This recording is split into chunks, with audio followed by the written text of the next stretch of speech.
Assalamualaikum warahmatullahi wabarakatuh. Perkenalkan, nama saya Jamilah Munawaroh dari kelas MN23D dengan NIM 23416261201258. Saya dari kelompok 4 membahas tentang teori konsumsi. Pengertian konsumsi. Konsumsi merupakan kegiatan menggunakan barang dan jasa untuk memenuhi kebutuhan hidup. Pada dasarnya, faktor yang mempengaruhi tingkat konsumsi masyarakat adalah pendapatan, di mana kolerasi keduanya bersifat positif, yaitu semakin tinggi tingkat pendapatan, maka konsumsinya juga semakin tinggi. Istilah konsumsi. Dalam istilah bahasa Belanda, konsumsi berasal dari kata konsumtie, yaitu segala kegiatan yang bertujuan untuk mengambil kegunaan dalam suatu produk dan jasa. Sedangkan dalam bahasa Inggris, konsumsi berasal dari kata consumption yang artinya pemakaian, menggunakan, pemanfaatan, dan atau pengeluaran. Pengertian teori konsumsi menurut para ahli.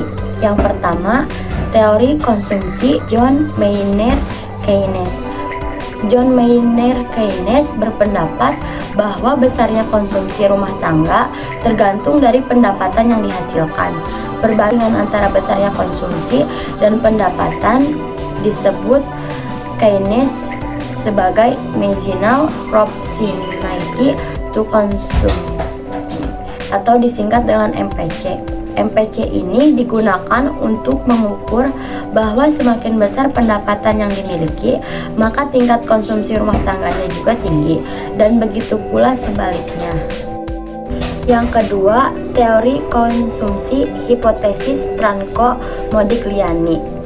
Hipotesis Franco-Modigliani beranggapan bahwa besarnya konsumsi tidak harus tergantung berdasarkan dari pendapatan, karena pada dasarnya pendapatan itu sendiri sangat bervariasi, yaitu ketika seseorang dapat tetap mengatur pendapatannya dari tabungan ketika pendapatan sedang rendah, tinggi, maupun tidak ada pendapatan. Misal, karena pensiun yang telah dibayar di muka, dan lain sebagainya. Faktor-faktor teori konsumsi ekonomi. Kesatu, pendapatan rumah tangga, yaitu pendapatan yang diperoleh dari kepala rumah tangga ataupun anggota keluarga yang menghasilkan upah atau imbalan. Yang kedua, kekayaan, yaitu jumlah harta yang dimiliki oleh seseorang ataupun sekelompok secara keseluruhan. Yang ketiga, jumlah barang konsumsi tahan lama dalam masyarakat, yaitu barang yang dibeli oleh produsen untuk memenuhi kebutuhan hidup dalam jangka waktu 3-5 tahun. Yang keempat, tingkat bunga, yaitu harga dari penggunaan uang untuk jangka waktu tertentu. Yang kedua yaitu faktor demografi. 1. Jumlah penduduk, yaitu jumlah orang yang tinggal atau menetap di suatu wilayah tertentu. Yang kedua, komposisi penduduk, yaitu statistika kependudukan yang membagi penduduk berdasarkan umur, jenis kelamin, agama, ras, perkawinan, pendidikan, dan lapangan kerja. Yang ketiga, faktor non-ekonomi, terdiri dari sosial dan budaya, perubahan pandangan, pendidikan, dan perubahan etika. Fungsi konsumsi. Fungsi konsumsi adalah suatu fungsi yang menggambarkan hubungan antara tingkat konsumsi rumah tangga dengan pendapatan nasional dalam suatu perekonomian. Rumus dari fungsi konsumsi yaitu C sama dengan A ditambah B Y. C yaitu tingkat konsumsi, A-nya konsumsi rumah tangga, B-nya kecondongan konsumsi marginal, yang Y-nya itu tingkat pendapatan nasional. MPC sama dengan AC per AYD, sedangkan APC sama dengan C per Y.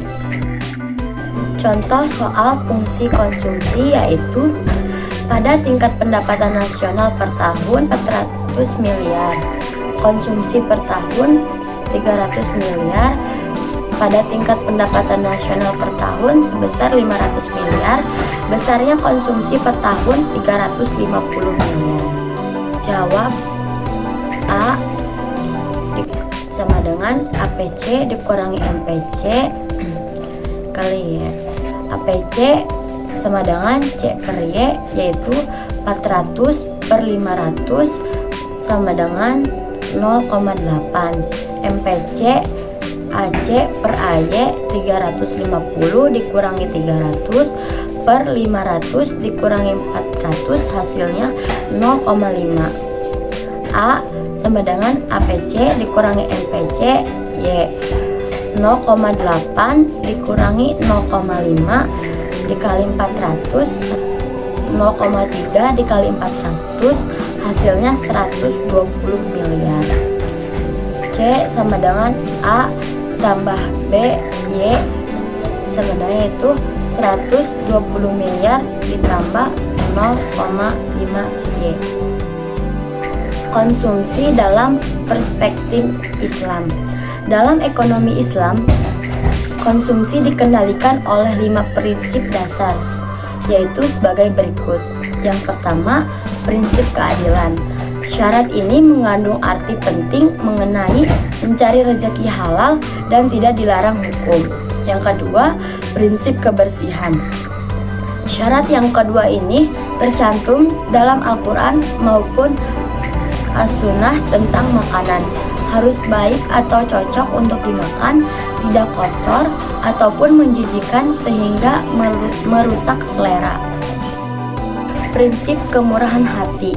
Dengan mentaati perintah Islam, tidak ada bahaya maupun dosa ketika kita memakan dan meminum makanan halal yang disediakan Tuhan karena kemurahan hatinya.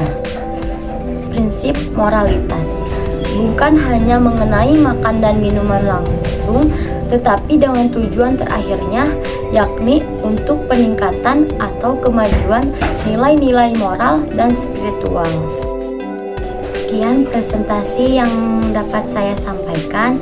Jika ada kurangnya, saya mohon maaf yang sebesar-besarnya. Semoga apa yang saya sampaikan berguna untuk diri saya sendiri dan banyak orang. Terima kasih. Wassalamualaikum warahmatullahi wabarakatuh.